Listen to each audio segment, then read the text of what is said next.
Bonjour,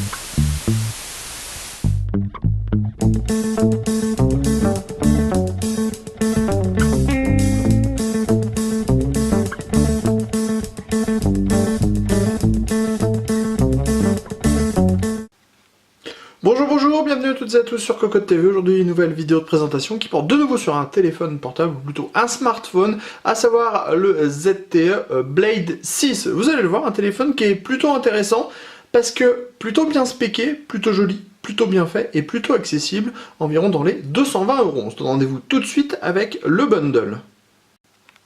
Concernant le bundle, ça va être plutôt rapide. On a le dispositif pour pouvoir ouvrir les ports pour les cartes SIM ainsi que pour la carte micro SD. On a également une notice d'utilisation, un chargeur 1 ampère et le câble qui permettra de charger le téléphone ou de relier le téléphone à votre ordinateur. Avant de nous lancer dans les tech specs et toutes les autres choses, un petit mot sur la taille du téléphone. Alors, on vous donnera les dimensions précises. On voulait, dans un premier temps, comparer un petit peu à ce qu'on trouve ailleurs sur le marché. Nous sommes sur un modèle qui est en base 5 pouces, à comparer au Lumia 730 qui est en 4,7 pouces et à l'iPhone qui est en 4 pouces. On le voit, le ZTE Blade S6 n'est pas très volumineux, ce qui est plutôt intéressant.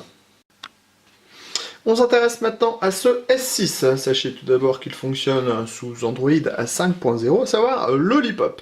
À l'intérieur, nous avons un octocore qui provient de chez Qualcomm, à savoir le Snapdragon 615 avec 8 corps à 1,5 GHz. On trouve également 2 Go de RAM, 16 Go de stockage, un écran en 5 pouces HD, 2 APN, à l'arrière on a un Sony IMX214 et à l'avant on a un 5 mégapixels.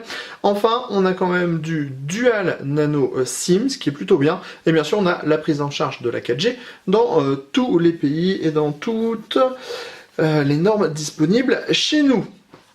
Sachez également qu'on a une batterie de 2400 mAh. Le téléphone fait 7,7 mm d'épaisseur sur 144 mm de longueur et 70,7 mm de largeur. Il pèse 131 grammes. Le traitement de ce dernier est plutôt excellent, on est vraiment sur un produit qui est qualitatif. Au niveau de la dalle en elle-même, on le voit, on a des bords qui sont très recourbés, comme sur le dernier iPhone. On a ici le bouton d'accueil. Un bouton d'accueil qui s'illuminera en bleu quand le téléphone sera en route. Vous voyez, comme ceci. On a ici le haut-parleur, la webcam, donc les boutons d'accueil, donc qui sont plutôt bien intégrés. On le voit, le bord de l'écran est assez fin. À l'arrière, on a le connecteur pour la recharge ou pour relier le téléphone à votre ordinateur. Sur le côté droit, on va trouver le bouton Power, ainsi que les boutons de volume. À l'avant, on va trouver le connecteur jack pour la sortie audio. Et enfin, de l'autre côté, on trouve les deux dispositifs pour les cartes SIM et la carte micro SD. On va vous montrer comment ça fonctionne, parce que ça, c'est intéressant. Le téléphone est dual SIM, alors même qu'il utilise du nano, on peut en fait mettre deux cartes sur ce petit cadre. Au niveau de la carte SD, ça marche exactement pareil. Vous voyez, cette dernière se met sur le petit chariot et on l'intègre ensuite dans le téléphone comme ceci. À l'arrière, on a un marquage ZTE ici, ou ZTE. Ce qui est assez rigolo, c'est qu'on a un Design by ZTE in California, Assembled in China. Savoir que chez Apple, on a le Design by Apple in California, Assembled in China. Nous avons donc la même chose. Et ici, nous avons l'APN, donc en 13MP, base Sony, avec son flash LED. Ici, on trouve le haut-parleur arrière. Comme vous pouvez le voir, impossibilité totale de démonter la coque arrière du téléphone. Cependant, le téléphone est vraiment très bien fait, avec une excellente qualité de fabrication, ce qui ne posera pas de soucis.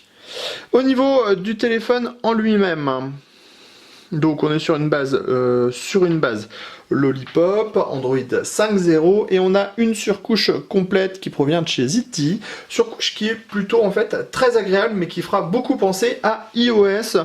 Donc en fait entre l'inspiration physique du téléphone et son OS, on est vraiment sur quelque chose qui ressemble à de l'iPhone, mais ce n'est pas forcément grave. En tout cas, c'est assez joli, avec des couleurs qui sont flashy, mais aussi une ambiance pastel en même temps. On a des logos qui sont un peu plus simples et un peu plus arrondis que sur un Android classique. On le voit, le téléphone, il est plutôt très réactif. En même temps, c'est pas de vous montrer l'interface en la faisant tourner qui vous donnera de grandes précisions sur les performances de ce téléphone, mais un test complet arrivera très prochainement sur cocotlong.com pour vous faire une idée. Après, ZTE a intégré plein de choses directement, comme par exemple la gestion, on a la gestion des gestes. On a quelque chose pour aller parcourir directement les fichiers, on a pas mal d'outils, on a différents lecteurs, on le voit là ici avec la radio, la vidéo, le magnéto ou encore la musique. Tout ça, ça reste plutôt classique dans les paramètres. Vous voyez, tout change également, on n'est pas du tout sur la même interface que sur un Android classique.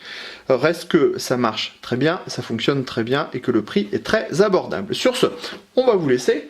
On va vous donner rendez-vous très prochainement sur cocotlong.com pour le test complet de ce ZTE Blade S6. Un téléphone qui nous a plutôt convaincus pour le moment, mais on vous verra plus dans l'article complet à suivre très prochainement. Sur ce, on vous dit à très bientôt.